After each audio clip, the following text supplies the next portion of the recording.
BJP নির্বাচনী এজেন্টকে অপহরণের অভিযোগ উঠছে। এবার দিনহাটায় নির্বাচনী এজেন্টকে অপহরণের অভিযোগ উঠেছে। তৃণমূলের বিরুদ্ধেই অপহরণের অভিযোগ বিজেপির অভিযোগের ভিত্তিতে রিপোর্ট তলব করেছে কমিশন। আপনাদের আরো একবার জানায়, বিজেপির নির্বাচনী এজেন্টকে অপহরণ করা হয়েছে অভিযোগ করা হচ্ছে এবং কমিশন রিপোর্ট তলব করেছে।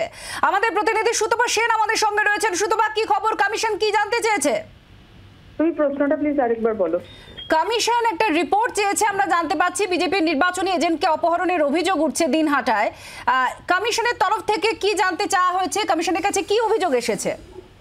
দেখো, বিজেপির তরফ থেকে অভিযোগ করা হয়েছে যে তাদের পোলিং এজেন্টকে অ্যাবডাক্ট করা হয়েছে। তৃণমূলের তরফ থেকে তাকে অ্যাবডাক্ট করা হয়েছে বলে অভিযোগ এসছে। সেই অভিযোগ খতিয়ে দেখতে রিপোর্ট চেয়ে পাঠালো জেলা প্রশাসনের কাছে নির্বাচন কমিশন। কারণ কমিশনের দপ্তরেও কিন্তু এই অভিযোগ এসে পৌঁছেছে এবং তখনই সঙ্গে সঙ্গে রিপোর্ট চাওয়া হয়েছে এসপির কাছে।